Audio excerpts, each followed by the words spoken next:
दर्शकवृन्द, तपाईलाई हामीले यो त्रिशुली नदी आसपास रहेका ड्रोनको फुटेज देखाइरहेका छौँ र हामीले दिवस बस्नेतको फेसबुक वालबाट यो फुटेज प्राप्त गरेका हौँ र तपाईहरूलाई देखाइरहेका छौँ त्रिशुली ढुङ्गे आसपासका यो ड्रोन फुटेज। यहाँ चाहिँ सयौँ घरहरू यसरी डुबानमा परिएको छ र यतिखेर यो चाहिँ बगरमा परिणत भएको छ। यो चाहिँ चाइनाबाट आएको हिम पहिरोको बाढी भन्ने हामीले जानकारी प्राप्त गरेका छौँ र विशेष गरी यो पहिरोले ठुलो विनाश निम्त्याएको छ। देशको धेरै ठाउँहरू ध्वस्त बनाएको छ। अधिकांश रसुवाको टिमुरेदेखि चाहिँ अत्यन्तै धेरै क्षति भएको भन्ने हामीले जानकारी प्राप्त गरेका छौँ र टिमुरेमा चाहिँ अलि धेरै जनधनको पनि क्षति भएको भन्ने हामीले जानकारी प्राप्त गरेका छौँ र यति बेला तपाईँहरूलाई हामीले त्रिशुली आसपासका ड्रोन फुटेज देखाइरहेका छौँ।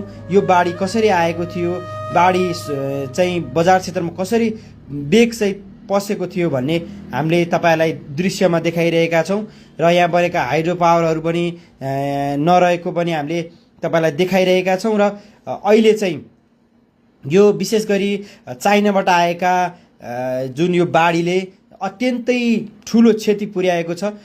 देशमा ठुलो सङ्कट निम्त्याएको छ र ठुलो जनधनको क्षति भएको आकलन गरिएको छ र अहिलेसम्म के कति क्षति भएको भन्ने विवरण यकिन भएको छैन। ठाउँ ठाउँमा अझै पनि चाहिँ आउने क्रम जारी रहेको भन्ने पनि हामीले जानकारी प्राप्त गरेका छौँ र अझै पनि केही त्यहाँ माथि चाइनामा रहेका केही ड्यामहरू फुट्न बाँकी रहेको र ती चिजहरू पनि आउन बाँकी रहेको भन्ने पनि हामीले सुन्नमा आएका छौँ। तैपनि तपाईँहरू यो खोलाको तटीय क्षेत्रमा बस्दै हुनुहुन्छ भने तपाईँहरू एकदमै सुरक्षित भएर बस्नुहोला। आसपासमा तपाईँहरूले यो जुन खोलाको विध्वंस तपाईँलाई हामीले देखाइरहेका छौँ, जुन चाहिँ यो त्रिशुली खोला हामी भन्छौँ र विशेष गरी यो जनै पूर्णेको ठ्याक्कै मेलाको अवसरमा धेरै तीर्थालु भक्तजनहरू गोसाइकुण्ड जाने क्रम पनि यही बाटो हुँदै जाने भएको हुनाले उहाँहरूलाई पनि प्रभावित भएको र केही मानिसहरू बेपत्ता भएको भन्ने पनि हामीले सुनेका छौँ।